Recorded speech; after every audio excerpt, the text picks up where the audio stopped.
एक बाप का तरीका यह है कि आगे अपनी बेटी पे पड़ जाए, बेटे पे पड़ जाए। माइंडसेट नहीं है डिजिटलाइजेशन का जो आज के लोगों के पास है। तो डिग्री का सिंपल सा काम ये रह गया कि आपको काम आता है या नहीं आता। इसके अंदर जितनी फ्लेक्सिबिलिटी है ना उतना वो कामयाब। अगर मैं वही पुरानी गलती करता रहूंगा तो मेरे माँ बाप, मेरे उस्ताद, मेरे बहन भाई कहेंगे क्या बकवास है, तुम रोज वही काम करते हो। फाइनली बच्चे को वही करना चाहिए जो वो चाहता है। अगर वो आपके साथ जाते रहेंगे तो वो डर सारी जिंदगी नहीं उतरेगा। बार बार कहता हूं कि हम बहुत ज्यादा डिपेंडेंट हो जाते हैं बहुत से लोगों के ऊपर। हमारे यहाँ दो लफ्ज़ आजकल बहुत ज़्यादा इस्तेमाल हो रहे हैं, एक मोटिवेशनल स्पीकर का और एक मेंटोर का। मोटिवेशनल स्पीकर से मुराद ये ली जाती है जो आपको जगा दे, आपको मोटिवेट कर दे, आपको मुतहरिक कर दे, आपको फ़ाल कर दे, सोए हुए को जगा दे, ना कुछ करने वाले को कुछ करने पे मजबूर कर दे। ये हम कहते हैं कि आम तौर पे मोटिवेशनल स्पीकर्स जो हैं, जो भी जिस शोबे पे भी बात कर रहे हो, बेसिक उनका थीम यह है कि उन्होंने आपको मोटिवेट करना है। ठीक है। मेंटोर वो होता है जिससे आपको लगता है कि इससे मुझे गाइडेंस लेनी चाहिए, इससे मुझे सीखना चाहिए। इसका इल्म, इसका तजर्बा, इसकी सलाहियत, इसकी काबिलियत, इसकी मालूमात, इसका एटीट्यूड, इसका बिहेवियर, इसका एक्सपीरियंस, ये बहुत मैटर करता है और मैं इनसे सीखना चाहता हूँ। ठीक है, या सीखना चाहती हूँ, दो भी उसमें है। तो हम उनको अपना मेंटोर कहते हैं, यानी जिससे हम इंस्पायर होते हैं, जिससे हम अपने आप को बदलने की कोशिश कर सकते हैं, जिसके ज़रिए हम अपने अंदर के जो ख्वाब हैं, ख्वाहिशात हैं, उसको टटोलने की कोशिश करते हैं, वो हम कहते हैं मेंटोर होता है।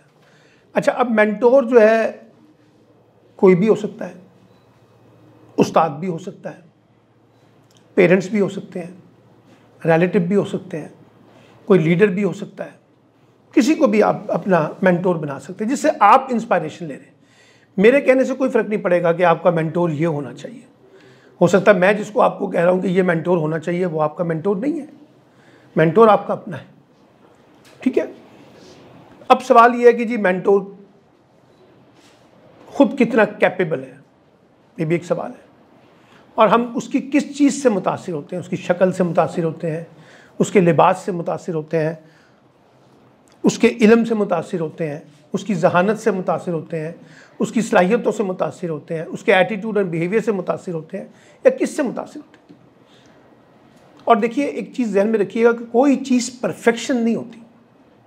ना मेंटोर परफेक्ट हो सकता है, ना उस्ताद परफेक्ट हो सकता है, ना पेरेंट्स परफेक्ट हो सकते हैं, ना स्टूडेंट परफेक्ट हो सकता है, ना कोई और गाइड देने वाला। परफेक्शन कोई चीज़ नहीं है। परफेक्शन के करीब जा सकते हैं लेकिन परफेक्शन 100% कोई नहीं होती। हर चीज़ के अंदर कोई ना कोई एरर है। किसी के पास नॉलेज बहुत है तो एटीट्यूड ठीक नहीं है, किसी का एटीट्यूड बहुत अच्छा है तो नॉलेज नहीं है इतना अच्छा। ये बहुत से हमें गैप्स नज़र आते हैं। अब सवाल ये है कि मेंटोर कितना अपने आप को अपडेट करता है और आप अपने आप को कितना अपडेट करते हैं। Basically it's a competition between two party. ठीक है।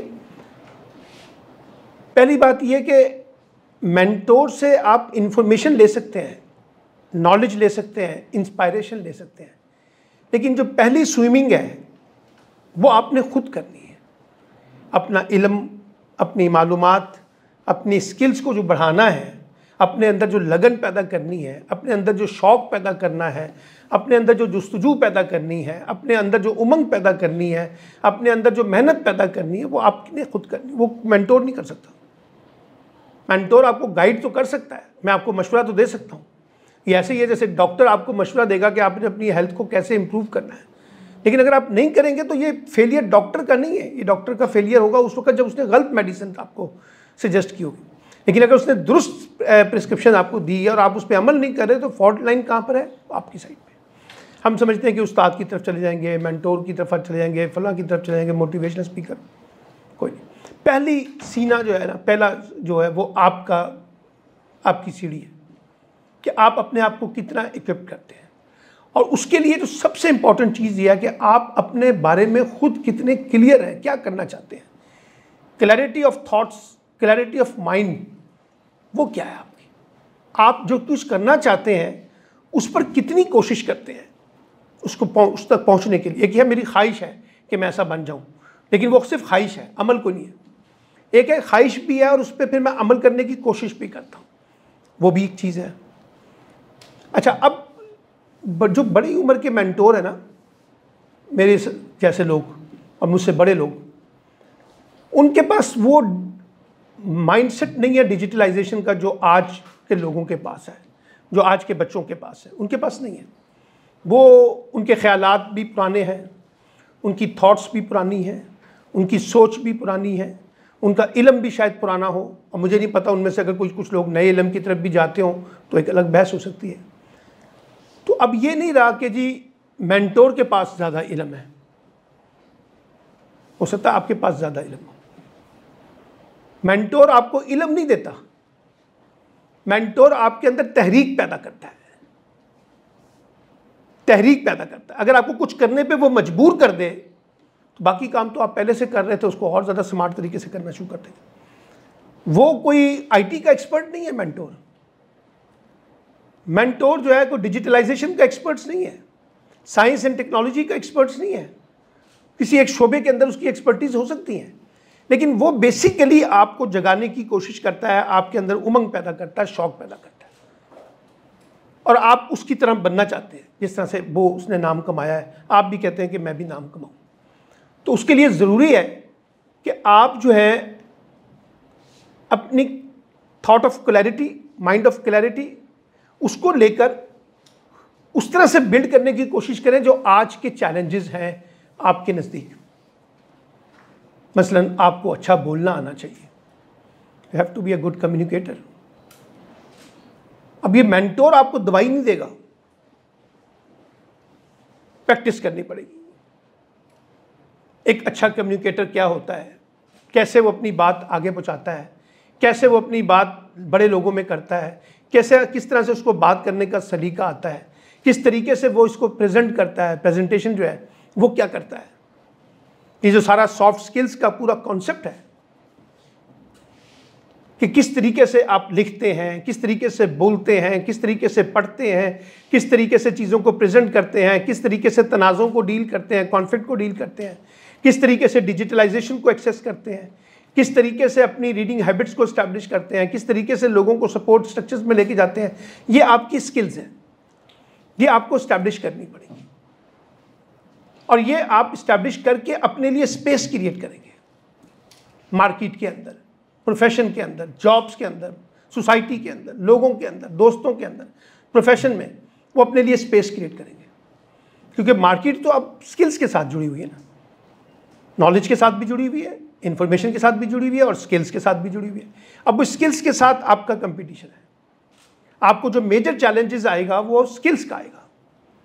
वो अगर आपको आती हैं तो आपकी डिग्री वैलिड है, वो आपको नहीं आते हैं तो डिग्री आपकी वैलिड नहीं है। तो डिग्री का सिंपल सा काम ये रह गया कि आपको काम आता है या नहीं आता। आता है तो डिग्री अच्छी है, नहीं आता तो डिग्री बुरी है, चाहे वो कितने भी नंबर हो आपके। तो उस कॉन्टेक्स्ट में अगर आप देखें कि कैसे हमने अपने आप को बिल्ड करना है, और ये देखें कि आज की जो मार्केटिंग के चैलेंजेस हैं या जो मार्केटिंग के ट्रेंड्स हैं, प्रोफेशनल ट्रेंड्स, वो क्या हैं। इतनी तेज़ी से चीज़ें तब्दील हो रही हैं। वो जो भी आपने कहा ना इंटेलिजेंस के कॉन्टेक्स्ट में, कौन कितना शार्पनेस है, कौन कितना ब्राइटनेस है, कौन कितना क्लेवर है कि चीज़ों को देख रहा है कि कौन सी चीज़ें आ रही हैं, कौन सी चीज़ें छोड़नी है, कौन सी चीज़ें पकड़नी है। ये तो आपकी इमोशनल इंटेलिजेंस के साथ ताल्लुक है ना, कि किस चीज़ को पिक करना है और किस चीज़ को ड्रॉप करना है, कौन सी बॉल खेलनी है और कौन सी बॉल लेफ्ट करनी है। ये तो आपको पार्ट होना चाहिए। और वो कहाँ से आर्ट आता है? आपके एक्सपीरियंस से, एक्सपोजर से, आपके मेंटोर से, आपके पेरेंट्स से, आपके टीचर से, कि कौन सी चीज़ आपके लिए बेहतर रहेगी और कौन सी चीज़ बेहतर नहीं रहेगी। एक वो बता रहे हैं और एक आप अपने आप से खुद जज कर रहे हैं कि मेरे लिए कौन सी चीज़ बेहतर रहेगी और कौन सी चीज़ बेहतर नहीं रहेगी। उसकी बेसिस पे, उसके गुड्स एंड बैड्स दोनों पॉइंट्स को आप देखेंगे, उसको इवैल्यूएट करेंगे, उसको परखेंगे और उसको देखने की कोशिश करेंगे कि कौन सी चीज़ जो है वो मेरे लिए वायबल है और कौन सी चीज़ मेरे लिए वायबल नहीं है, किस चीज़ का मैं फ़ायदा उठा सकता हूँ, किस चीज़ का मुझे नुकसान होगा अगर मैं ये करूँगा या मैं वक्त का ज़िया करूँगा। तो ये चीज़ें बड़ी मैटर करती हैं। तो इसलिए आपने अगर आगे जाना है तो डेस्टिनेशन तो आपका अपना है ना, और उस डेस्टिनेशन की तैयारी भी आपकी अपनी है। उस तैयारी में जो हर्डल्स आ रही हैं, रुकावटें आ रही हैं, वो आपने दूर करनी है अपने मेंटोर्स की मदद के साथ, अपने टीचर्स की मदद के साथ, अपने पेरेंट्स की मदद के साथ, अपने रिलेटिव्स की मदद के साथ, अपने दोस्तों की मदद के साथ, अपने प्रोफेशनल कुलीग्स की मदद के साथ उनको दूर करना है। चीज़ें आपका ट्रैक आपका अपना है। हाँ, उस ट्रैक में रद्दोबदल करना चाहते हैं, थोड़ी सी तब्दीली करना चाहते हैं, उसकी स्ट्रैटेजी बदलना चाहते हैं, उसके अंदर मॉडिफिकेशन करना चाहते हैं, उसमें नई वैरायटी पैदा करना चाहते हैं, उसमें नया इनोवेशन पैदा करना चाहते हैं, तो वो आप अपने मेंटोर से, अपने टीचरों से, अपने उस्तादों से पूछ के उसके अंदर वो थोड़ी बहुत मॉडिफिकेशन भी कर सकते हैं अपनी इंटेलिजेंस को यूज़ करके कि जी इसमें मुझे मुश्किल आ रही है, इसको ऐसे कर लें। रास्ता ही बनाना है ना, इस रास्ते की बजाय उस रास्ते से चले। मंजिल तो हमें क्लैरिटी है ना कि मंजिल में कहाँ जाना है, तो वो चीज़ें आपको अपने अंदर पैदा करनी पड़ेंगी। इसलिए मैं बार बार कहता हूँ कि हम बहुत ज़्यादा डिपेंडेंट हो जाते हैं बहुत से लोगों के ऊपर, असातिज़ा की शक्ल में, मेंटोर्स की शक्ल में, मोटिवेशनल के कॉन्टेक्स्ट में, पेरेंट्स के कॉन्टेक्स्ट में, फलां के कॉन्टेक्स्ट में। देखिए हमारे जो पेरेंट्स हैं उन्होंने वो इल्म हासिल नहीं किया जो इल्म आप आज हासिल कर रहे हैं, उसका कोई ताल्लुक नहीं है। वो एक सिंपल एजुकेशन सिस्टम था, ये एक बिल्कुल डिफरेंट क्लासीफाई एजुकेशनल सिस्टम है। नए नए डिसिप्लिन आ गए हैं, नई नई चीज़ें आ गई हैं। हमारे पेरेंट्स को वो चीज़ें नहीं पता। वो हमें मोटिवेट कर सकते हैं, हमें एडमिनिस्ट्रेटिवली सपोर्ट कर सकते हैं, हमें इमोशनली सपोर्ट कर सकते हैं, हमें पॉलिटिकली सपोर्ट कर सकते हैं, हमारे कैरियर वाइज हमें सपोर्ट कर सकते हैं। वो ये करेंगे और उनमें थोड़ा बहुत जो इल्म होगा वो भी आपके अंदर वो ट्रांसलेट करने की कोशिश करेंगे। लेकिन अब स्पेशलाइजेशन का दौर है ना, ये दौर स्पेशलाइजेशन का दौर है। स्पेशलाइज्ड लोग चाहिए आपको। ये नहीं हो सकता कि आप हर चीज़ का इलाज अपनी माँ से ढूंढना शुरू कर देंगे। डॉक्टरी का इलाज नहीं है, डॉक्टर डॉक्टर है, उसकी स्पेशलाइजेशन एरिया है। छोटी मोटी बीमारियों को तो माँ टैकल कर लेगी, बाप टैकल कर लेगा, लेकिन अगर कोई मर्ज आ गया तो फिर आपको डॉक्टर के पास ही जाना पड़ेगा। तो एरिया ऑफ स्पेशलाइजेशन है। जैसे हम हर चीज़ को करवाने के लिए किसी एक्सपर्ट्स के पास जाते हैं, तो इसी तरह से आपने अपने कैरियर के अंदर अपने आप को किसी स्पेशलाइजेशन एरिया में लेके जाना है कि ये है मेरा एरिया ऑफ स्पेशलाइजेशन। ये जो मेरी डिग्री है इससे रेलिवेंट ये चीज़ है जिसके ऊपर मैंने फोकस किया हुआ है, जो मेरे लिए सबसे ज़्यादा इम्पॉर्टेंट है, उसके ऊपर फोकस करूँगा ना मैं, उसको पॉलिश करूँगा ना बार बार, उसको चमकाऊँगा, उसके अंदर नई उमंग पैदा करूँगा, उसमें नया नॉलेज लेके आऊँगा, उसमें नई जदीदियत देखूँगा, उसमें नए एडवांसमेंट देखूँगा, उसमें नए ट्रेंड्स को देखूँगा कि उसमें क्या क्या नए ट्रेंड्स आ रहे हैं जिसको देखने की ज़रूरत है। और उस ट्रेंड्स की बेसिस पे फिर आप डिस्कशन जिसके साथ मर्जी करें तो वो आप कर सकते हैं, कोई मुश्किल काम नहीं है। लेकिन इनिशिएट आपको करना है, इनोवेशन आपने करनी है। जब आप इनिशिएट करते हैं तो दूसरे लोग आपके लिए सपोर्ट के लिए तैयार हो जाते हैं। ये ऐसे ही है ना कि बच्चा पढ़ नहीं रहा और माँ बाप उसको बार बार उकसा रहे हैं पढ़, वो नहीं पढ़ता, वो नहीं पढ़ेगा क्योंकि उसके अंदर से आवाज़ नहीं आ रही पढ़ने की। जब उसके अंदर से आवाज़ आएगी तो फिर माँ की सपोर्ट उसके साथ डबल हो जाएगी, उसकी अपनी उमंग भी पढ़ने की और फिर उसके बाद माँ की सपोर्ट भी, बाप की सपोर्ट या बहन भाई या उस्ताद, वो उसको सपोर्ट कर जाएगी, वो खड़ा हो जाएगा, पढ़ना शुरू कर देगा। लेकिन अगर वो ये नहीं है तो मैं जितना मर्जी उसको बतौर उस्ताद, बतौर बाप, बतौर माँ, बतौर भाई बहन हम उसको समझाते रहे, उसने नहीं समझना। और इसीलिए बच्चे जो पीछे रह जाते हैं पढ़ने वाले, जो नहीं पढ़ पाते, उसकी वजह ये होती है क्योंकि उनके अंदर से वो चीज़ नहीं निकल पाती कि हमने इसको पढ़ना है। बाद में बोलते हैं, पछताते भी हैं कि हमने शायद पढ़ा होता तो शायद बेहतर हो जाता। तो ये चीज़ें हमें देखनी होगी कि हमने कैसे अपने आप को इस्टेब्लिश करना है। और कोई बड़ी रॉकेट साइंस नहीं है क्योंकि देखिए स्पेशलाइजेशन के जो एरिया है वो बड़ी तेज़ी से तब्दील हो रहे हैं। आज इस साल जो स्पेशलाइजेशन का एरिया अगले साल नहीं होगा, अगले साल कोई और नया एडवांसमेंट आ जाएगी, उससे साल अगले साल नई एडवांसमेंट आ जाएगी। तो इसका मतलब है स्किल भी वक्त के साथ साथ बदल रही हैं। आर्टिफिशियल इंटेलिजेंस के ज़माने हैं ना सर, अब बहुत ज़्यादा पढ़ने पढ़ाने की ज़रूरत नहीं है। अब सिर्फ दिमाग लड़ाने की, वो जो इमोशनल इंटेलिजेंस की बात कर रहे हैं उसके मुताबिक जाके चीज़ों को वर्कआउट करके, सर्च आउट करके, उसको ब्रेनस्टॉर्म करके उसको निकालें और उसको देखें और उसको अपने लफ्ज़ों में बयान करें, उसको अपने तरीके से इसको इस्तेमाल करें, उसको अपनी कहानी के तौर पे पेश करें, उसको अपने हालात के मुताबिक जोड़ें। ये है वो आपकी इमोशनल इंटेलिजेंस जो आपसे कहती है। डीटो नहीं करना। अगर आप चीज़ों को वहाँ से कॉपी पेस्ट करते रहेंगे तो फिर आपका कमाल क्या रह गया? उसने तो बोल दिया जो बोलना था आर्टिफिशियल इंटेलिजेंस ने। आपने उसकी मॉडिफिकेशन करनी है, उसको इनोवेट करना है, उसके अंदर नई आइडियाज़, अपने थॉट्स को, अपनी रियलिटी को डालना है। ठीक है ना? तो ये चीज़ें अपनी इमोशनल इंटेलिजेंस को। मैं भी आया हूँ सुबह, मुझे पाकिस्तान अफगानिस्तान के कॉन्टेक्स्ट में एक आर्टिकल लिखना था, मैं गया हूँ आर्टिफिशियल इंटेलिजेंस में, वहाँ से मैंने डाटा उठाया, उसको पढ़ा है, उसको ट्रांसलेट किया उर्दू में, पहले देखा है, फिर उसको पढ़ने के बाद फिर मैंने अपने नोट्स बनाए, अभी मैं जाके लिखूँगा उसके ऊपर। तो मैं डीटो नहीं करूँगा, तो अब जो एवेन्यूज़ हैं वो बहुत ज़्यादा फैल गए हैं। आप कोई आर्टिकल चाहते हैं ना, उर्दू में, अंग्रेज़ी में, आप उनको कहें कि जी मुझे चाहिए बोल के, लिखने की भी जरूरत नहीं है, बोल दें माइक के ऊपर, टेलीफोन के ऊपर, वो आपको निकाल के दे देता है। लेकिन आप उसको एज इट इज़ उठा के करेंगे तो फिर आपके काम नहीं आएगा। फिर दिमाग लड़ाएं उसको अंदर, उसके अंदर कुछ तब्दीलियाँ लेके आएँ अपने हालात के मुताबिक, अपनी एनालिसिस भी उसके अंदर कहीं ना कहीं इनकॉर्पोरेट करने की कोशिश करें जो आप सोचते हैं। तो ये जो इमोशनल इंटेलिजेंस है, ये है आज का सवाल, ये है आर्टिफिशियल इंटेलिजेंस के सवालात, ये है आज की डिजिटलाइजेशन के सवालात, ये है आज के जदीदियत की इल्म के सवालात जो आपको किसी ना किसी शक्ल में अडॉप्ट करने हैं। आप नहीं करेंगे, आप पीछे रह जाएंगे। हम डिजिटल मीडिया को जितनी मर्जी गालियाँ निकालते रहें, आप निकालते रहें, आपका क्या फ़र्क पड़ेगा उससे? आपका तो कुछ नहीं, आप नुकसान उनका तो नहीं हो रहा, डिजिटल मीडिया का नुकसान तो आपका हो रहा है, क्योंकि आप डिजिटल मीडिया को अच्छे तरीके से इस्तेमाल नहीं कर रहे, पॉजिटिव तरीके से इस्तेमाल नहीं कर रहे, अपने हक में इस्तेमाल नहीं कर रहे, अपने इल्म में, अपनी मालूमात में, अपनी स्किल में इजाफा नहीं कर रहे। अंग्रेज़ी ज़बान को सीखना हो तो डिजिटल मीडिया के अंदर कई कोर्सेज़ पड़े हुए हैं ऑनलाइन, आप करें ना, किसने रोका आपको? Free of cost online courses हैं, करें, सीखें, किसने रोका आपको? पूछें कि मेरा ये जो डिग्री, जिस डिग्री को मैं ले रहा हूँ, इसके मार्केटिंग ट्रेंड्स अगले 5 साल क्या है? आज का ना पूछिएगा, आज का पूछेंगे वो आज के बता देंगे, लेकिन जब आप 3 साल के बाद जब निकलेंगे तो वो कुछ और ट्रेंड्स आ जाएंगे। तो अब नेक्स्ट 5 ईयर्स के ट्रेंड्स पूछेंगे 5 साल बाद, जब मैं बाहर निकलूँगा उस वक्त ट्रेंड्स क्या होंगे, वो आपको अभी बता देगा। ये 5-6 नई चीज़ें जो हैं एक्सपेक्टेड हैं, जो उसके अंदर चेंजेस आएंगी, तो आप उसके मुताबिक अपने आप को तैयार करना शुरू कर देंगे।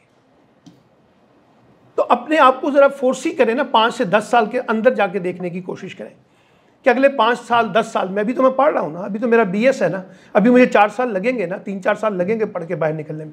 तो 4 साल के बाद इस डिग्री के साथ क्या नए ट्रेंड्स इंट्रोड्यूस होंगे, क्या नई चीज़ें आ रही हैं जिसको मुझे सीखने की ज़रूरत है, कैसे मैंने अपने आप को इक्विप करना है, कैसे मैंने अपने आप को स्किल वाइज लेके चलना है, कैसे मैं अपने आप को इस तरह से इस्टेब्लिश करूँ कि मैं इसका फ़ायदा उठा सकूँ। हम अपने एटीट्यूड को कैसे ठीक करें, कौन से प्रोफेशनल एटीट्यूड हैं जो आज की दुनिया में एक्सेप्टेड है और जो ऐसे हैं जो नॉन एक्सेप्टेड है। ठीक है ना, प्रोफेशन को तो ओबीडियंट लोग चाहिए, चैलेंजिंग करने वाले लोग नहीं चाहिए, बार बार सवाल करने वाले लोग नहीं चाहिए, उनको तो फॉलोवर चाहिए। मैं अगर बॉस हूं तो आपको मेरी बात माननी है ना, क्योंकि मैंने कंपनी रन की है, कंपनी चला रहा हूं, आपकी बातें सुनने के लिए मैंने कंपनी नहीं खोली। तो आपके अपने एटीट्यूड किस तरह से होंगे, टाइमली किस तरह से अपने टास्क को पूरा करेंगे, कौन सी चीज़ें हैं जिसको आप छोटे छोटे तनाज़ों को उसमें उलझने की बजाय उसमें से रेजोल्यूशन तलाश करेंगे, कौन सी चीज़ें हैं जिसको आपको अपडेटिंग करनी है, कौन सी चीज़ पहले करनी है, कौन सी चीज़ बाद में करनी है, मॉनिटरिंग क्या होती है, इवैल्यूएशन क्या होती है, ऑब्जर्वेशन क्या होती है, राइटिंग क्या होती है। अब देखिए राइटिंग टिप्स आगे, कोई लंबा चौड़ा लिखना नहीं चाहता, कोई लंबा चौड़ा पढ़ना नहीं चाहता, हम शॉर्ट समरी के अंदर बुलेट्स में, अब बुलेट के खेल हैं सारे के सारे, अब बुलेट्स में लेके आते हैं, 3-3 4-4 लाइनों के अंदर एक्सप्लेन करें, मसला बस समझा दें कि कॉन्सेप्ट आपको समझ आ गया नहीं आ गया। तो बहुत ज़्यादा लंबी कहानियों की ज़रूरत नहीं है। डाटा आपके पास कितना है अपने प्रोफेशन से रिलेटेड, जो बात देखिए ना, आप एक बात जस्टिफाई करना चाहते हैं, फॉर एग्जांपल कि पाकिस्तान में बेरोज़गारी बहुत है, बड़ा पॉपुलर नारा है ना ये कि पाकिस्तान में बेरोज़गारी बहुत है। अब मैं आपको आगे कहता हूँ यहाँ आके जस्टिफाई करें कि पाकिस्तान में बेरोज़गारी कैसे है। अब आप मुझे बताएंगे कि पाकिस्तान की टोटल पॉपुलेशन इतनी है, इसमें से 18 से 35 साल के नौजवान इतने हैं, इतने पढ़े लिखे हैं, इतने नॉन पढ़े लिखे हैं, इतने हमारा एम्प्लॉयमेंट रेशो है, इतना हमारा एम्प्लॉयमेंट रेशो नहीं है, ये इंडस्ट्री की सूरत हाल है, ये एम्प्लॉयमेंट्स हैं, ये सिक्योरिटी के इशू हैं। तो आपकी बात में एविडेंस होगा ना, आपकी बात में जस्टिफिकेशन होगी ना, आपकी बात में लॉजिक होगी ना, तो मैं उसको एक्सेप्ट कर रहा हूँ। लेकिन अगर आप इमोशनली आगे कह देंगे पाकिस्तान में बड़ी बेरोज़गारी है, कौन मानेगा? इसलिए अपनी बात को कन्विंस करने के लिए, अपनी बात को मनवाने के लिए, अपनी बात की अहमियत को जिताने के लिए, अपनी बात को रेलिवेंट करने के लिए आपको एविडेंस चाहिए, सबूत चाहिए, डाटा चाहिए। डाटा टिप्स पे होना चाहिए। पाकिस्तान की आबादी कितनी है आपको पता होना चाहिए चुटकी में कि पाकिस्तान की क्या आबादी है, कितने सूबे हैं, कितने डिस्ट्रिक्ट्स हैं, क्या फीमेल लिटरेसी रेट है, मेल लिटरेसी रेट क्या है, एम्प्लॉयमेंट रेट क्या है, पाकिस्तान की रैंकिंग किधर जाती है मुख्तलिफ शोबों के अंदर। ये ऐसे मोटे मोटे सवालात हैं जो आपको वैसे ही हिफज होने चाहिए, ताकि मैं अगर आपसे कभी पूछ लूँ पाकिस्तान के बारे में, कौन प्राइम मिनिस्टर है, कौन प्रेसिडेंट है, कौन चीफ मिनिस्टर है, कौन गवर्नर है, कौन आर्मी चीफ है, हमारे बच्चों को, बाद लोगों को नाम ही नहीं पता होते, अखबारात ही नहीं देखते आप लोग, अहम रिपोर्ट्स ही नहीं देखते जो मीडिया के अंदर आ रही होती हैं मुख्तलिफ रिपोर्ट्स की शक्ल में, हम नहीं देखते। तो हमारा जो, और ये जो करंट अफेयर्स है ना, करंट अफेयर सिर्फ पॉलिटिक्स नहीं होती। करंट अफेयर्स वो होता है जो आपके शोबे का करंट अफेयर, यानी आप किस में डिग्री ले रहे हैं? Doctor of veterinary medicine. अब इससे रिलेटेड जो करंट अफेयर है ना वो निकालें, छोड़ दें पॉलिटिक्स को। आप ये देखें कि मेरे शोबे का करंट अफेयर्स क्या है, इसका नया ट्रेंड क्या है, नई डिबेट्स क्या है, नई इल्म क्या आ रहा है, नई स्किल्स क्या आ रही है, वो देखनी है ना आपने। उस पर आपकी दस्तरस होनी चाहिए। अगर आपकी उस पर दस्तरस नहीं है तो आप पीछे रह जाएंगे, ठीक है ना। तो हर प्रोफेशन के साथ उसका रेलिवेंट आपके पास अपडेटेड डाटा होना चाहिए, उससे रिलेटेड क्वेश्चन होने चाहिए। आपका जो नैरेटिव है, जो भी आपकी स्टेटमेंट्स है, उसको जस्टिफाई करने की आपके पास सलाहियत होनी चाहिए, लॉजिक होनी चाहिए, इंफॉर्मेशन होनी चाहिए, इल्म होना चाहिए। जब वो चीज़ करेंगे तो आपकी जब बात जस्टिफाई होगी ना, वरना हम कहेंगे ये जज्बातियत पे मबनी गुफ्तगू है, प्रोपेगेंडा है, हाँ, ये इसकी कोई हकीकत ही नहीं है। इसीलिए आपने देखा होगा कि गोरे जिस वक्त कोई चीज़ बात करते हैं ना, क्लेम करते हैं, तो साथ उसका एविडेंस लेके आते हैं। जैसे एक्सरे होता है ना, मैं आपको कहता हूँ कि आपकी फलां जगह की हालत ठीक नहीं है बॉडी की, आप कहते हैं ये कैसे आपने कह दिया?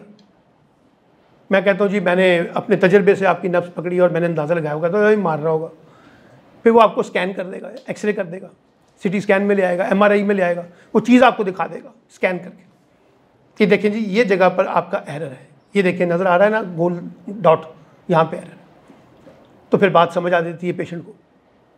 इसी तरह से आपने बताना है कि वो एरर कहाँ पर है, जो बात मैं कहना चाह रहा हूँ उसका एरर कहाँ पर है। और एक और मैं चीज़ बताऊँ, कोई इंसान ऐसा नहीं है जिसके अंदर कोई पॉजिटिविटी ना हो, और कोई इंसान ऐसा नहीं है जिसके अंदर नेगेटिविटी ना हो। हम दोनों के साथ चलते हैं, पॉजिटिविटी और नेगेटिविटी के साथ। या हमारी वीकनेसेस है या हमारी स्ट्रेंथ्स है, उन्हीं के अंदर खेलना है ना। मुकम्मल स्ट्रेंथ्स नहीं है, मुकम्मल वीकनेस नहीं है। हम सब के पास कुछ ना कुछ पॉजिटिव भी है और कुछ ना कुछ नेगेटिव भी। अपने इस पॉजिटिव को कैसे डोमिनेट करना है आपकी पर्सनैलिटी पे, ताकि आपकी पर्सनैलिटी एक पॉजिटिव पर्सनैलिटी लगे। अगर आप अपनी नेगेटिविटी को डोमिनेट कर देंगे अपनी पर्सनैलिटी पे, तो फिर वो नेगेटिविटी को डोमिनेट हो जाएगा। फिर हम कहेंगे देखो यार ये मायूस सा लड़का है, मायूस सी लड़की है, इससे बात करो तो हर बात पे मायूसी करते हैं, हर वक्त उदास रहते हैं, हर वक्त मरने मारने की बातें करते हैं, हर वक्त ये उलझते रहते हैं, हर वक्त दूसरों को कोसते रहते हैं, हर वक्त तनकीद करते रहते हैं, क्योंकि आपने अपनी पर्सनैलिटी के अंदर डोमिनेंट फैक्टर जो है ना वो नेगेटिविटी को ले है। नेगेटिविटी रहती है, मेरे अंदर भी रहती है, हम सब इंसान हैं, फितरी तौर पे नेगेटिविटी आती है हमारे, लेकिन पॉजिटिविटी को डोमिनेट करना है, ये चैलेंज है। और जब आप पॉजिटिविटी को डोमिनेट करते हैं तो फिर आपके साथ नई स्पेसिस जो है ना पॉजिटिविटी की वो ओपन होनी शुरू हो जाती है।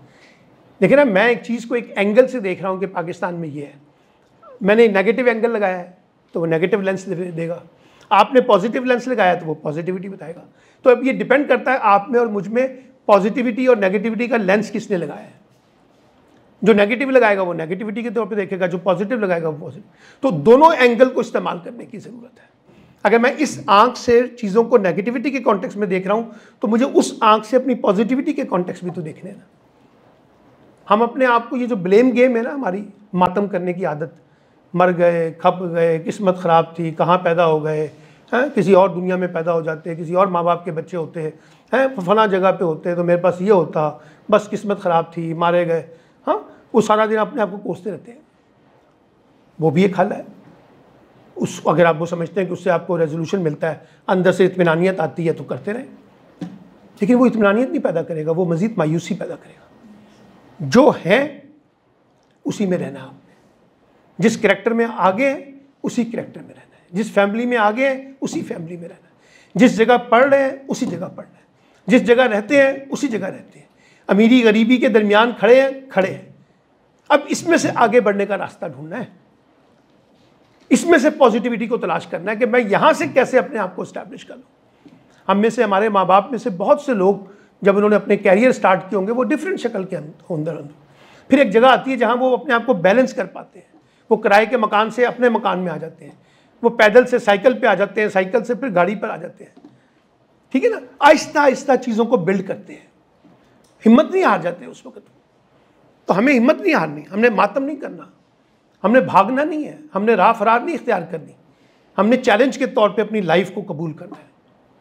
और वो लाइफ का चैलेंज क्या है कि मुझे अपने आप को इस्टेब्लिश करना है, मुझे अपने आप को एक बेहतरीन इंसान बनाना है, मुझे अपने आप को लिए बेहतरीन कैरियर का इंतखाब करना है, मुझे अपने आप को इस तरह से परफॉर्म करना है कि मैं अपने लिए, अपनी फैमिली के लिए, अपने माँ बाप के लिए एक पॉजिटिव मॉडल के तौर पर सामने आऊँ, मैं उनके लिए कुछ कंट्रीब्यूट कर सकूँ।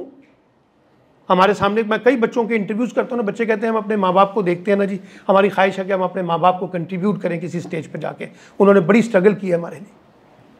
तो ये विश है ना, तो इसको ट्रांसलेट करने के लिए आपका जिंदा रहना ज़रूरी है ना, आपका पॉजिटिव होना ज़रूरी है। अगर आप नेगेटिविटी के साथ जाएंगे तो फिर आप अपने पेरेंट्स के लिए और ज़्यादा लाइबिलिटीज़ बनते जाएंगे। तो ये जो इमोशनल इंटेलिजेंस है, इसको पॉजिटिविटी पे कैसे लेके जाना है। अगर कोई चीज़ मुझे नहीं मिली मिसाल के तौर पे, अब मैं यहाँ पे हिम्मत हार जाऊँ, खुदकुशी कर लूँ, घर बैठ जाऊँ, गालियाँ निकालूँ किसी को, ये मसले का हल तो नहीं है ना। अब मुझे जो चीज़ मिलनी चाहिए थी मुझे नहीं मिली, मुझे उससे आगे बढ़ने का कोई नया रास्ता तलाश करना है सर, नई एवेन्यूज़ तलाश करने हैं, अपनी इमोशनल इंटेलिजेंस को इस्तेमाल करके कि अब मैं मुतबादल क्या रास्ता इख्तियार करूँ, मुतबादल क्या सोच इख्तियार करूँ जिससे मैं अपने आप को दोबारा खड़ा कर सकूँ। और लाइफ जो है वो अल्टरनेट मॉडल्स के ऊपर चलती है, लाइफ अल्टरनेट मॉडल के ऊपर चलती है। एक चीज़ आपसे ले ली गई है तो दूसरी चीज़ आपके पास आ रही है। लेकिन ना जो मर जाता है बंदा, हम कहते हैं उसका खिला नहीं पूरा हो सकता, ये कहते हैं उसका गैप रहता है ना जी। लेकिन अल्लाह ताला का एक निज़ाम ऐसा है कि उसी के मुताबिक 15 दिन के बाद, 20 दिन के बाद आपकी नॉर्मलाइजेशन लाइफ की शुरू होनी शुरू हो जाती है। फिर आपके पास क्या होता है, नॉर्मलाइजेशन शुरू हो जाती है। और जब नॉर्मलाइजेशन आती है तो आपके पास अल्टरनेट मॉडल आना शुरू हो जाते हैं, नए रिश्तों के अंदर फिर आप इंगेज हो जाते हैं। उसकी मेमोरी रहेगी, वो गुम हो गया है, वो चला गया है, वो रहेगी, लेकिन उसके वहाँ ख़त्म नहीं हो जाती ज़िंदगी, वहाँ ज़िंदगी को एक और नए चैलेंज के साथ फेस करना पड़ता है। तो जो लोग फेस करते हैं वो आगे बढ़ने का रास्ता तलाश करते हैं। तो मेरा कॉन्टेक्स्ट ये है कि हमारे यहाँ जो यूथ है ख़ास तौर पे, वो अपने आप को आइडेंटिफाई करें, टीचरों पे डिपेंडेंट ना करें, मेंटोर्स पे डिपेंड ना करें, मोटिवेशनल स्पीकर्स पे डिपेंड ना करें, पेरेंट्स पे डिपेंड ना करें, खुद टटोले, खुद ही की तलाश है ना लफ्ज़, पहले खुद को तलाश करें, फिर उसमें उसको गाइडेंस चाहिए तो वो इन सब से ले सकता है जिनका मैंने जिक्र आपसे किया है कि मैं अम्मा मैं ये करना चाहता हूँ, बाबा मैं ये करना चाहता हूँ, टीचर मैं ये करना चाहता हूँ, मेंटोर मैं ये करना चाहता हूँ, दोस्त मैं ये करना चाहता हूँ, रिश्तेदारों से मैं ये करना चाहता हूँ, guide to me, facilitate to me. लेकिन खुद ही को पहले तलाश करें। खुद ही क्या है, खुद ही यह है कि मैं क्या बनना चाहता हूँ, एक इंसान के तौर पर, एक कैरियर के तौर पे, एक सब्जेक्ट के तौर पे, एक स्पेशलाइजेशन के तौर पे, एज ए ह्यूमन बीइंग क्या बनना चाहता हूँ। और जब आप उसको आइडेंटिफाई कर लेते हैं तो फिर उसमें आप क्या करते हैं, रंग भरना शुरू कर देते हैं, फिर आहिस्ता आहिस्ता उसमें रंग भरना शुरू कर देते हैं ताकि ये रंग अच्छे लगे, आपकी लाइफ की फेस जो है वो फीका ना लगे, आपका फेस अच्छा लगे, आपका चेहरे पे तरोताज़ा ताजगी हो, हैं, आप बहुत हंसते मुस्कुराते हो, फ्रेश हो, अच्छी सेहत हो, हाँ, अच्छा मिजाज हो, अच्छा एटीट्यूड हो, अच्छा बिहेवियर हो। ये सब चीज़ें आपको रेलिवेंट करती हैं ना आपके साथ, तो इनके साथ अपने आप को जोड़ना पड़ेगा आपको। तो इसलिए मैं हमेशा से बच्चों को ये कहता हूँ बहुत ज़्यादा डिपेंडेंट ना होने की कोशिश करें।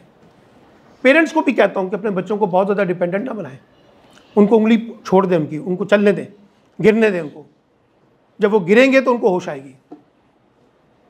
उनको अकेले घर से निकालेंगे, रास्ते में उनको डर लगेगा तो डर उतरेगा। अगर वो आपके साथ जाते रहेंगे तो वो डर सारी ज़िंदगी नहीं उतरेगा। वो हमेशा कहेंगे कि साथ चले, कोई हमेशा साथ चलने के लिए कोई नहीं होता। तो डर और खौफ जो है ना, उसको उतारने के लिए बच्चों की उंगली छोड़नी पड़ती है। उस छोड़ने में उनको चैलेंजेस का सामना करना पड़ता है बच्चों को, उनके अंदर खौफ पैदा होता है, उनको चैलेंजेस आते हैं, कुछ चीज़ें बिगड़ती भी हैं, लेकिन ये लाइफ के अंदर फेस करनी पड़ती हैं हम सबको। कौन ऐसा है जो ये कहेगा कि मैंने अपनी लाइफ में ये चैलेंजेस फेस नहीं करने। लाइफ कोई आर्टिफिशियल तो नहीं है, कोई गुड़िया गुड्डे का खेल तो नहीं है जिसमें आपको ये चैलेंजेस ही नहीं आएंगे। आएंगे, आपने फेस करना है। आपके कॉन्फ्लिक्ट्स हैं, लोगों से झगड़े हो जाते हैं, तनाज़े पैदा हो जाते हैं, फैमिली में, दोस्तों में, कुलीग्स में, मोहल्ले में, आपको डील करना आना चाहिए। ये थोड़ी कि हर दफ़ा अपनी अम्मा को आवाज़ देंगे, अब्बा को आवाज़ देंगे, भाई को आवाज़ देंगे, खावंद को आवाज़ देंगे।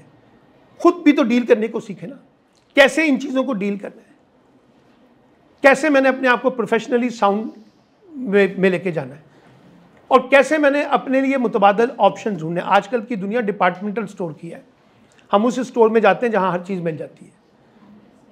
कोशिश करते हैं कि ऐसी दुकान में जाएं जहां ग्रॉसरी भी मिले, कॉस्मेटिक्स भी मिल जाए, वो दूसरी चीज़ें भी मिल जाए, मीट भी मिल जाए, जूते भी मिल जाए, आजकल के डिपार्टमेंटल स्टोर स्टाइल में।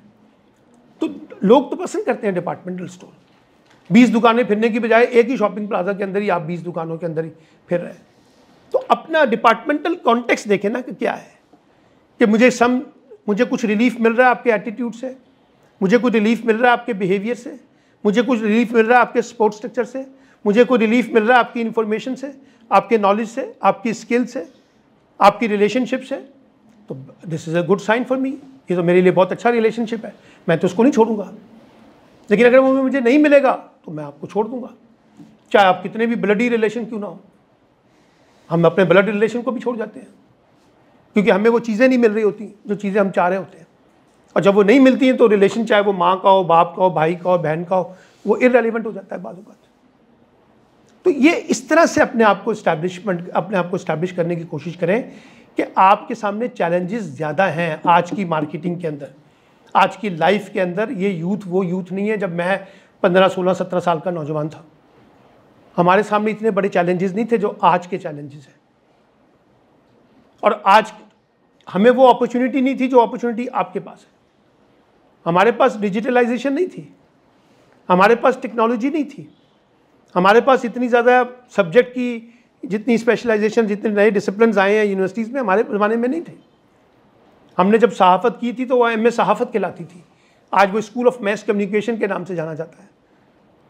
चीज़ें बदल गई हैं, हमारा दौर ज़रा थोड़ा सा सिंप्लिसिटी से था। अब कंपटीशन का दौर है, टेक्नोलॉजी का दौर है, इंडस्ट्री का दौर है, स्किल्स का दौर है। यहाँ तो आपके पास जहाँ अपॉर्चुनिटीज़ हैं वहाँ चैलेंजेस भी हैं, और जहाँ चैलेंजेस हैं वहाँ अपॉर्चुनिटीज़ भी हैं सीखने के लिए। जैसे अब आप यहाँ बैठे हुए हैं, हमारे ज़माने में तो हमें कोई ऐसे इदारे नहीं मिलते थे जो हमें आके इस तरह से एजुकेट करते थे या तरबियत देते थे या स्कॉलरशिप देते थे। हमें तो किसी ने कुछ नहीं दिया। खैर हमें स्कॉलरशिप की ज़रूरत भी नहीं पड़ती थी क्योंकि उस ज़माने में स्कूलों की फ़ीसें ही ज़्यादा नहीं होती थी। 10 रुपये की फ़ीस होती थी, 20 रुपये की फ़ीस होती थी, तो कोई इतना बड़ा मसला नहीं था। जब मैंने यूनिवर्सिटी में पढ़ा था तो हमारी 650 रुपये फ़ीस थी पूरे साल की। तो हमारे ज़माने में एजुकेशन इतनी वो नहीं थी, अब बहुत बढ़ गई है। तो इसलिए वो दौर और है, आज के दौर के चैलेंजेस और हैं।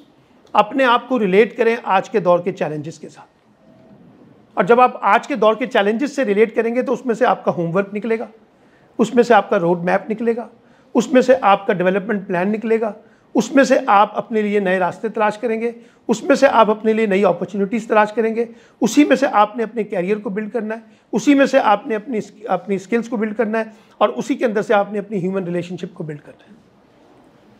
ये है मॉडल इस वक्त तरक्की का। मैं हमेशा से कहता हूँ आप पढ़ाकू बच्चे ना बने।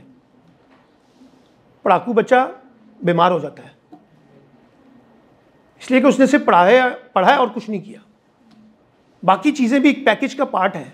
उसको खेलना भी है, उसको सोना भी है, उसको तफरीह भी करनी है, उसको दोस्तों के साथ भी वक्त गुजारना है, उसको अपनी सेहत भी अच्छी रखनी है, उसको वॉक भी करनी है, उसको कुछ ना कुछ और भी बाकी काम करने हैं, ठीक है, उसको गॉसिपिंग भी करनी है।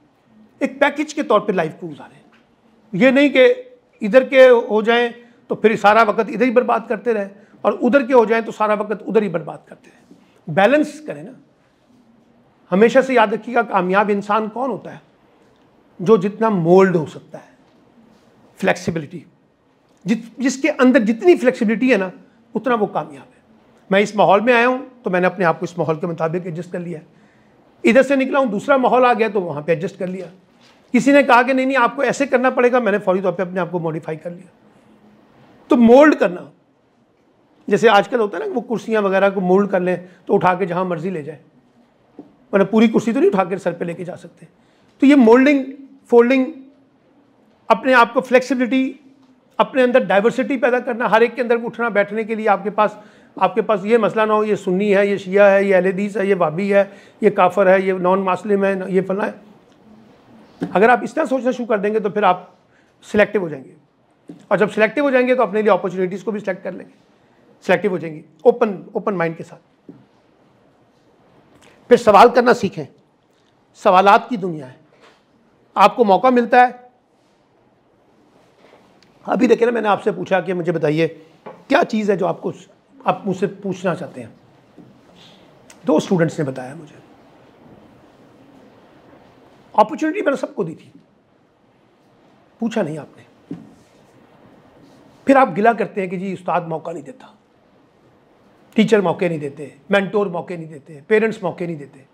वो पूछ रहे होते हैं, आप बताते नहीं हैं, शर्मा जाते हैं, सहमे हुए होते हैं, डरे हुए होते हैं, ख्यालात होते हैं, सवालात जहन में होते हैं, लेकिन सवालात को कैसे पेश करना है उसका तरीका नहीं आता। इसलिए कसूर ये नहीं है कि सवाल आपके अंदर नहीं है, सवाल आपके अंदर है, वो अंदर जो है ना डुबरी लगा रहा होता है कि बोलूँ ना बोलूँगा, नहीं रहने दो, थोड़ी गलत ना हो जाएगा, ये ना कह दें, वो ना कह दें। अंदर से आप सवाल कर रहे हैं, बाहर नहीं आ रहा। तो सवालात की दुनिया है। आप सवाल करते हैं तो आपके सवाल से आपका वजन समझ आता है,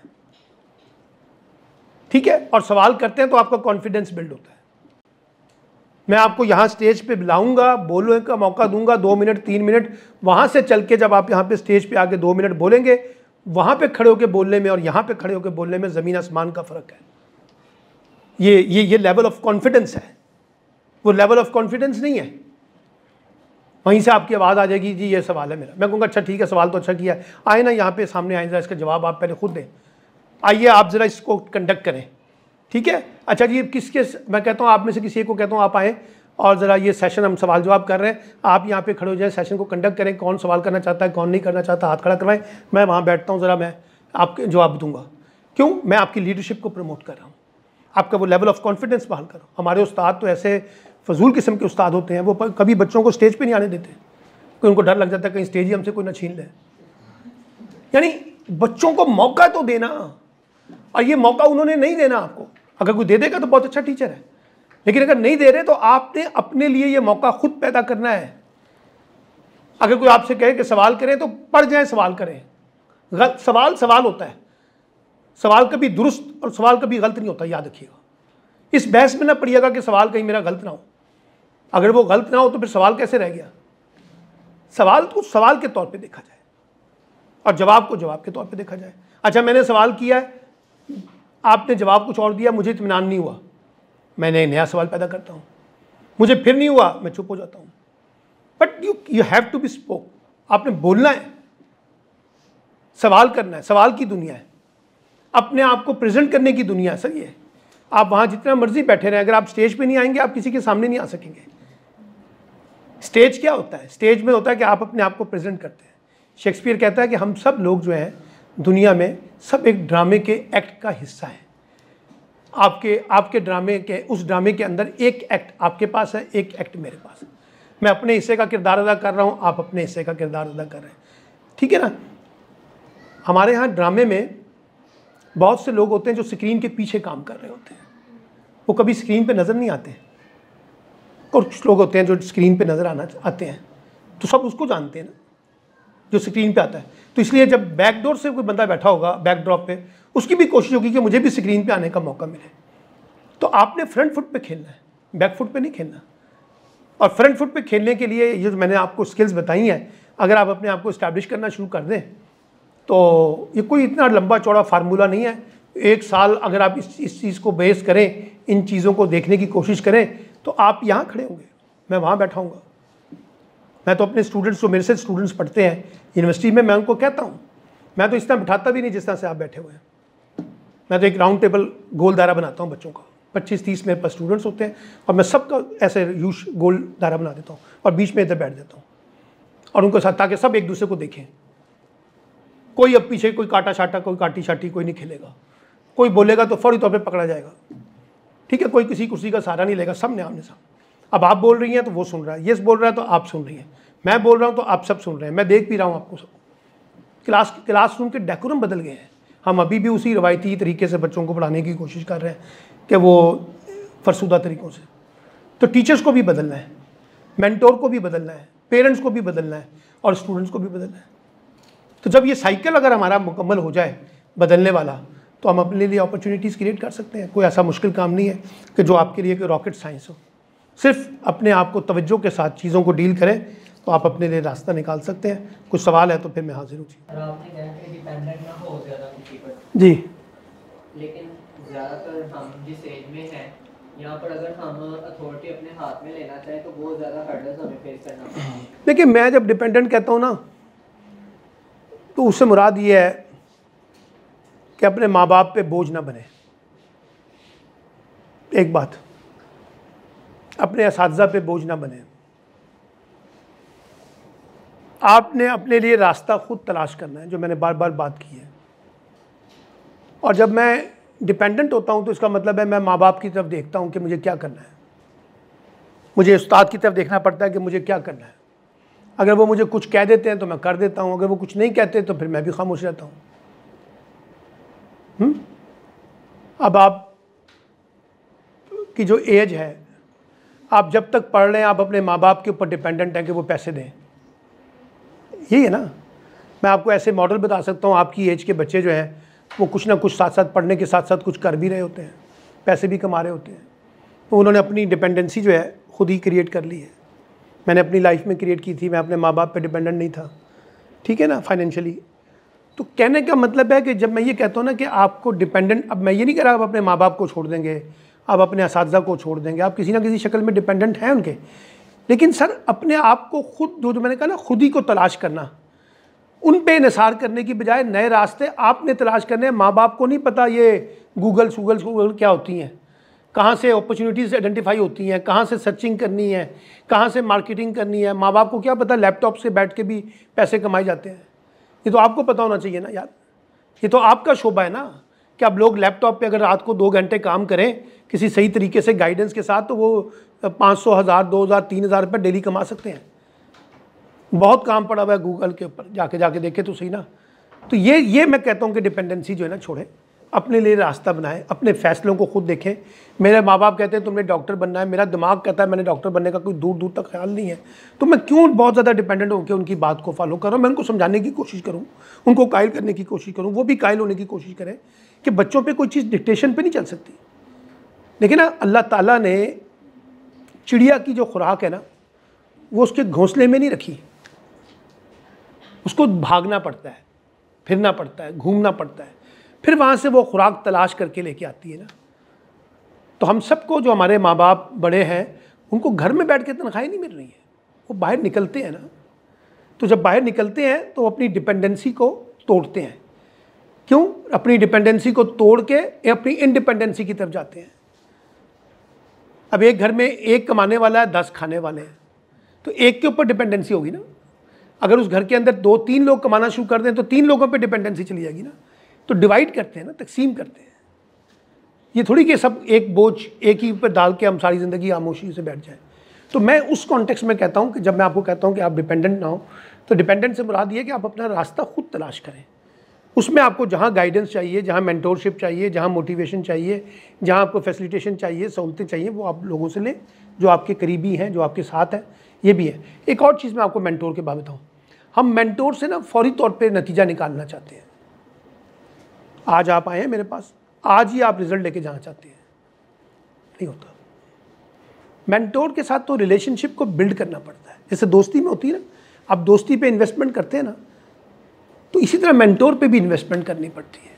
फौरी तौर पे टीचर नहीं आपको बताएगा, एक स्टेज आएगी जहाँ उसको लगेगा कि नहीं यार ये लड़का बार बार परसू करता है, ये बार बार राब्ता करता है, ये लड़की बार बार बैठती है मेरे पास, बार बार सवाल पूछती है, इसका इंटरेस्ट मुझे नज़र आता है, तो फिर मैं इसलिए ये स्पेस क्रिएट करता हूँ। तो हम फौरी नतीजा ना मांगे। जब हम फौरी नतीजा मांगते हैं तो फिर हमें लगता है कि वो टीचर तो ठीक ही नहीं है, ये मेंटोर जो है बड़ा दर्द सर है, खुद सर है, ये तो बताता ही नहीं है। पहली दफ़ा कोई नहीं बताता, अच्छा इंसान होगा बता भी देगा, लेकिन थोड़ा टाइम लगाना पड़ता है, इन्वेस्ट करना पड़ता है।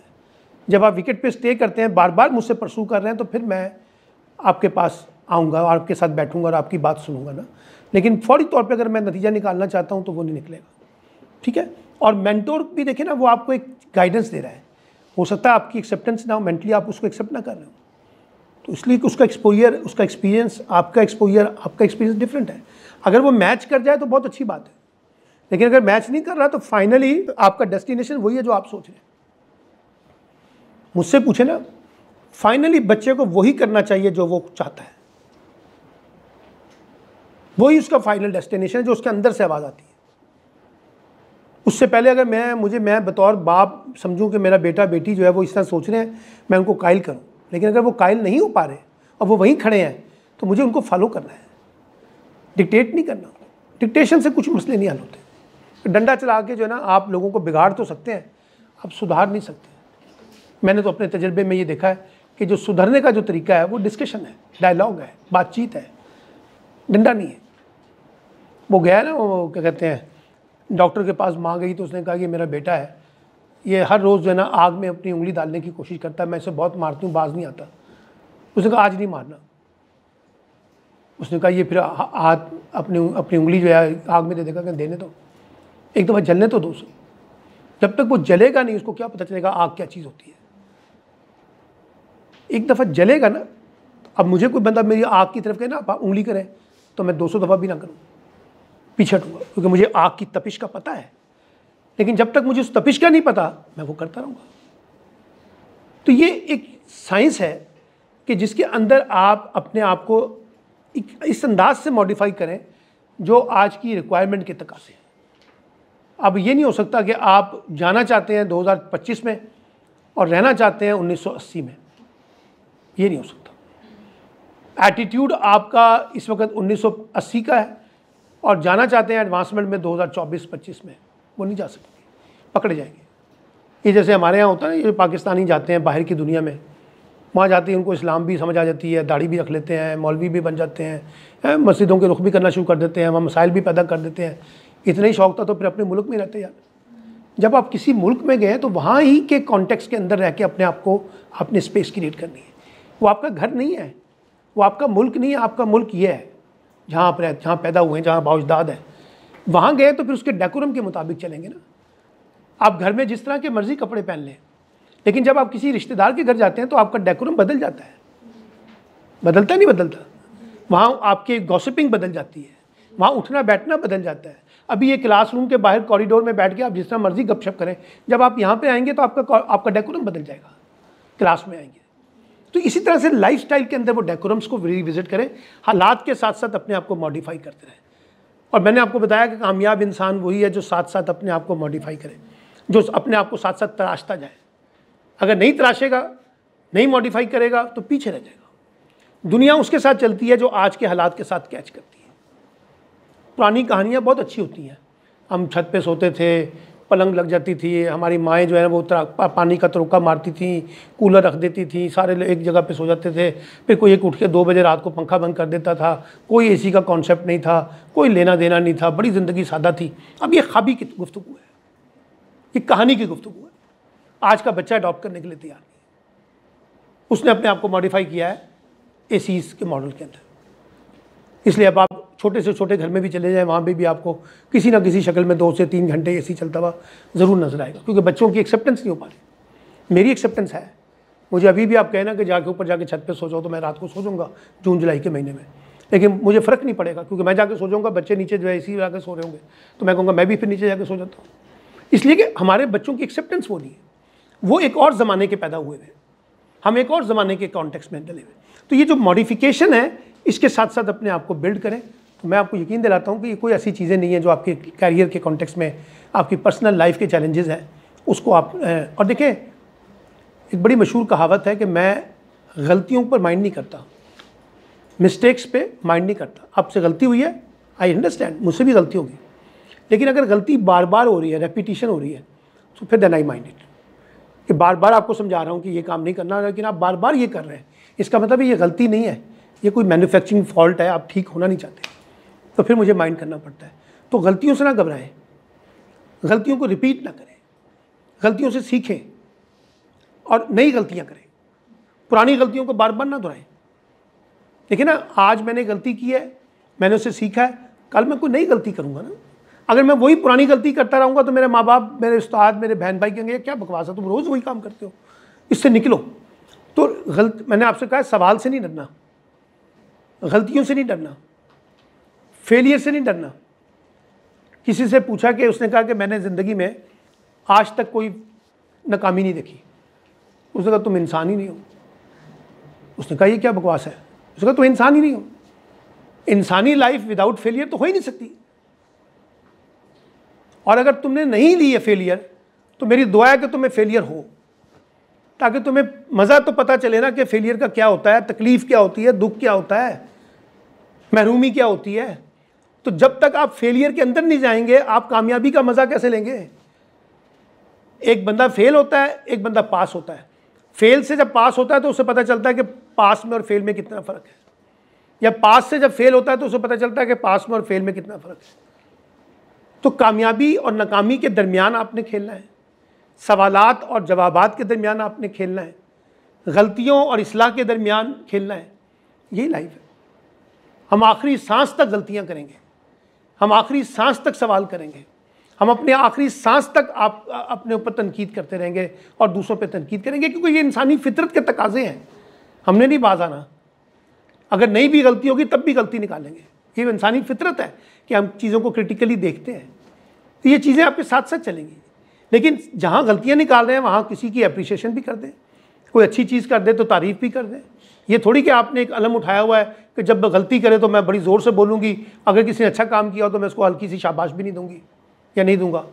तो गलतियों पे ज़रूर उनको अकाउंटेबल करें, लेकिन जहाँ वो अच्छे काम करें उनको अप्रिशिएट भी तो कर दें।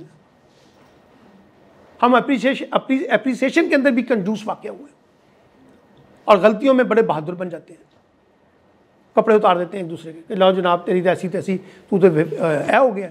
लेकिन अगर उसने कोई छोटी सी कामयाबी हासिल कर ली है तो उसके लिए ताली बजाने के लिए तैयार।